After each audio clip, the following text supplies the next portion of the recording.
Alright guys, so we're going to be taking a look at something that will probably be a little bit cringy, probably a little bit funny. This is my first time checking out the list. A lot of you guys sent me it, but I was in the middle of reading while you guys were arguing about it over on Zodiac Duelist because Glass Gal over here actually posted a pretty funny picture. And this is Konami's explanation of the ban list. And this is just a funny picture I want to share with you guys before we jump into the video. It says, on the other hand, easy access to Kaiser Coliseum could completely shut down an opponent after a strong opening, making a comeback much harder and sealing games before they were even really started. This kind of situation has always been undesirable. What's funny is, you know, they're showing off anti-spell fragrance, mistake, domain, and Vandy's emptiness. So let's go ahead and jump right into the article because I haven't read this myself. So if you guys haven't seen the video of the ban list, I'll link it down below in the description box. But we're here to kind of just check out the reasoning behind everything. So let's go ahead and check it out. So it says we can see that this is a typical update in size with a total of 17 changes. In order to discuss the changes, I will group them by each affected deck and take a look at the impact that the changes are likely to have. Alright, so maybe they'll tell us what decks are going to be good now. So anyways, we first off got Monarchs. It says, considered many to be the big loser of this new Forbidden and limited cards list, Monarch decks are affected by the limitations of Ether, Pantheism, and Monarch Stormforth, all of which have been typically included 3 times in recent Monarch deck lists. It's like, of course you play those cards. With this change, Monarch's deck lose valuable consistency and will have to risk unplayable hands much more often. Wow, that's a great thing to mention. Oh, just, you know, go ahead and have, you know, some consistency issues. Not that people didn't already talk about this deck breaking already, but nonetheless, it's there. Next up, they're talking about Pendulums. So anyways, Pendulum decks, which have often been used in the Perform Pal Magic Spectre engine, have to play entirely without Monkey Board from now on, and can only run a single copy of very powerful Unicorn Kirin, which most people, like, really only use like one anyways. It's just to have more in the deck, but yeah, whatever. Anyways, the limitation of Pendulum Call also weakens one of the many different decks, or different ways this deck generates card advantage. This reduces their consistency, so they're basically saying, okay, they're hitting consistency. On the Metal Foes, the Dark Illusion will fit nicely. So basically, I mean, this is so evident right here that's saying, we want to kill off what's good right now. Please buy Metal Foes if you want Pendulums. Okay, I get that. It makes sense. It's a business model that Konami has basically done time after time. Ban the stuff that you guys are currently playing. You have to rebuy the new stuff. Makes total sense. Anyways, next up, Burning Abyss talks about with Seer going from semi-limited to limited. Burning Abyss loses one of the notable effect that was used frequently. Farther greater impact. Limitation of Beatrice. Did they even mention Dante? With only one copy allowed, this is a strategy that no longer can be used over and over again. This deck's general mechanics still work perfectly though, and neither of these changes affect their key card, which is why Burning Abyss has seen many as the winner of the new Forbidden card. Well, yeah, you didn't hit Dante, which was the card that I think a lot of people were like, hit Dante.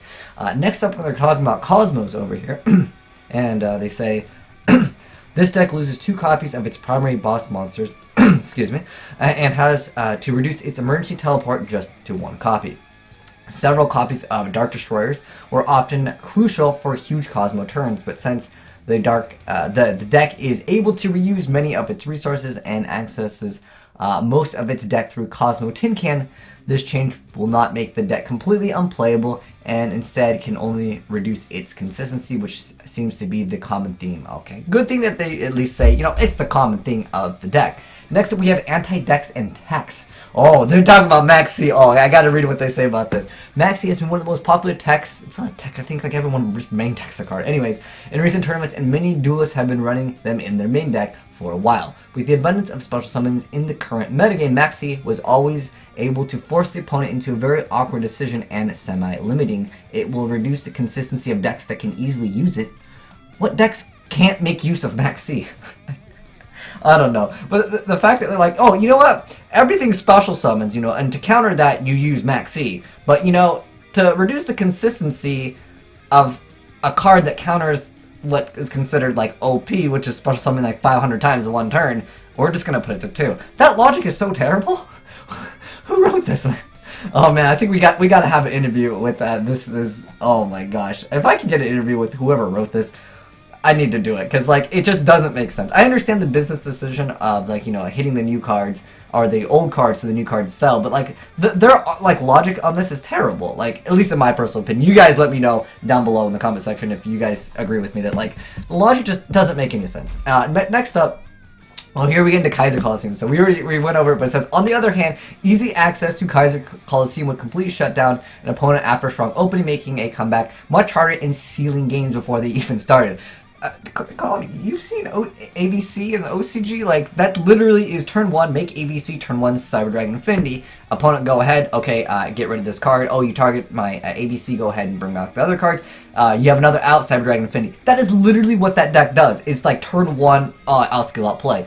This kind of situation has always been undesirable, and this change follows in the footsteps of cards like Royal Oppression, allowing players to turn around games more often. What? What? Royal Oppression, Vandy's Emptiness is literally like the same like game mechanic. Make a field, throw it on Oppression, say you can't play. It would have been way more sense if they're like, we're going to hit Kaiser Coliseum, we're going to hit Vandy's Emptiness, we're going to hit, like, go back to the picture that we talked about, Anti-Spell Fragrance, Mistake, Domain. Hit, like, why does Kaiser Coliseum, like, have to be, if your logic is, we don't like it when people go, spam the board, does it say Floodgate? What exactly is the term they use? Sealing games before they even really started. Like that's literally all those cards in a nutshell. Especially when you go to the side deck when someone's playing Pendulum and you go, oh, Anti-Spell Fragrance. Oh, you didn't open up with something? Okay, next turn I win. Like that's really what it comes down to. Like they should have said, all right, this is our logic, and also we're banning all these other cards that are literally like the same game mechanic. Whatever. I can rant on for days just about like how like terrible logic that is. But nonetheless, next up it says Thunder King has fallen out of favor recently and is no longer the powerful lock card it once was. So we could seeing the first part of a two-step removal of Thunder King Rao for two-step removal. What do they mean? Like it's going to go to 3? I don't know. If Thunder King went to 3, guys, do you think anti-meta would even be a thing with the amount of like amazing cards we have in the game? I don't know. I mean, it does definitely shut down certain decks. Like, if you open up Thunder King against certain decks that really need a search, I don't know, heck, against, like, Samurais, or if they don't open up, like, really optimally to deal with that Thunder King, like, that deck doesn't do too well against Thunder King, especially with, like, the Smoke Signals, Rotas. I know Samurais aren't really meta, but I'm just trying to give an example of a deck that could lose to it. I mean, I'm sure there's a bunch of decks in the future that really need to search, and without, the ability to do that, they can just die out. And then it says, others, Wind-Up Magician was part of the long-forgotten deck that was that has no relevance in the current metagame and is probably on its way to being completely unlimited with the next update. Whoa, whoa, whoa! They're giving us hints now to the next update? But wind-up decks are not likely to return even with access to additional Wind-Up Magician. What? What? What? So they're going to bring back the card that says wind-up decks aren't going to return, even with access to this. Why don't they just, if they already know this, why don't they just go, okay, we're going to give you Wind-Up Magician, Wind-Up Zenmaity, another, like, just a bunch of stuff that Wind-Ups used to use. Just put it all at 3, and then they should say that we're going to test it out. Why would they be like, well, I don't know. Like, I just, this, it's frustrating, because I'm sure a lot of you guys agree with me on, like, all the things that we're talking about, which is literally, like, them just so, like, whoever wrote this, I wish we could, you know what we need, guys? Okay, I know this is going to run off on tangent, but we need the people that are actually winning these large tournaments to make the ban list, because this logic is so flawed. They're like, we're going to put it back, but it's more than likely not going to do anything. Like, well, thanks. Why don't you give us something that's actually going to be relevant? I don't know. It just... Anyways, next up, Gold Sarcophagus was a key card in many combo decks from several formats ago. Okay, but with the very high consistency of recent decks, archetypes make generic search cards far less valuable, so even in its unlimited state, Gold Sarc is unlikely to see any more play than it did in recent years. That's pretty true, though. I mean, like, okay, you know what? I'll give them Gold Sarc. Gold Sarc, this is a really good, this is really good. It's saying, like, nah, it's not really that great anyways, put it at 3. Okay. For once, I will agree. Okay, you get 1 bonus point over here.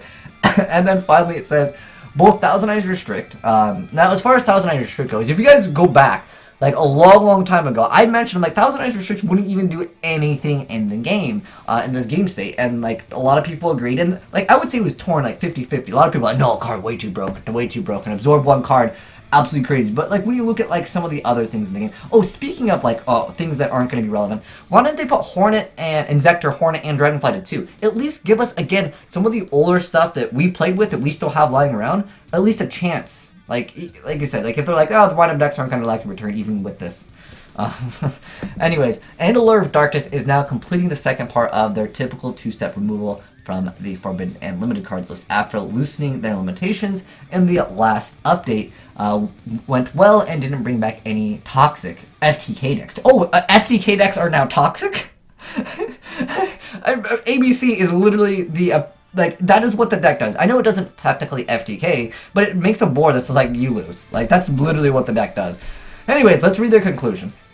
Oh, by the way, Allure of Darkness, if you're, some of you guys are like, wait, why are they putting Allure? Destiny Heroes are coming out, but more importantly, guys, the Dark Lords, the new Dark Lord support, this is literally just a business move to be like, oh, this is just ensure that the new Dark Lords are going to be like one of the best decks. So, well, I don't know what we're getting in the future, and as of right now, it doesn't seem like it's that good, but like Allure of Darkness obviously going to 3 is just going to help the deck. And that deck has a lot of consistency right now, especially with all the cards that search out, like any Dark Lord and stuff like that. But the deck still isn't that great. Alright, so, okay, in conclusion, let's read the conclusion. The overarching theme of this Forbidden and Limited card list is a reduction of the consistency of the most dominant decks in the current format. None of them become entirely unplayable, but some of them lose more consistency than others. Well, why don't you just, like, do it equally? Oh, gosh. Anyways, additionally, several cards are removed from the list in the typical 2 steps, bringing back consistency and power to old decks that have been out of the format for a long time. What? Okay, what? Bringing back consistency into old power decks? Wait, but you just literally... gosh. You literally just said even with this addition, it's not going to do anything. What other power to old decks did you give us? Like, was there a Thunder King deck? I don't know, man. I just feel like the people that do some of these things with games, a lot of people that do the balance changes on like Overwatch or the balance changes on Yu-Gi-Oh! And the ban list, like, do you really play this game? Like, I know I'm not the most competitive player myself, but I guarantee you that majority of players are going to disagree with this. And you literally wrote, we're going to bring back consistency to old decks, but you literally said it's not going to do anything. Why not make it actually do something? And what other deck are you talking about? Is there a Thousand Eyes Thunder King deck? I don't know. I could complain about this forever, but my goal is not literally just to complain. But when you write an article like this, it really just... I don't know, man. It sucks. But you guys let me know your thoughts down below in the comment section below. Hopefully you guys enjoyed that video. And if you guys agree with me that like the logic was like 2 out of 10 IGN, because I think that their logic was like, it was really terrible. Minus Gold Star. I'll give you Gold Star for sure. You definitely wrote a lot of good things like right there on Gold Star. But other than that, I give it a 2 out of 10 too much water IGN. But if you guys enjoyed that video, make sure you guys give the like button a titty slap. And tell me what other decks, what other decks, what old decks got a huge boost from this? Because I feel like it was nothing. Maybe Dark World, I don't know what they're doing. Allure, but like for the most part, nah, I disagree completely with most of the things in here. Gold Star, I'll give you that, but I've already said that 69 times. But thanks for watching, guys, and I'm signing out.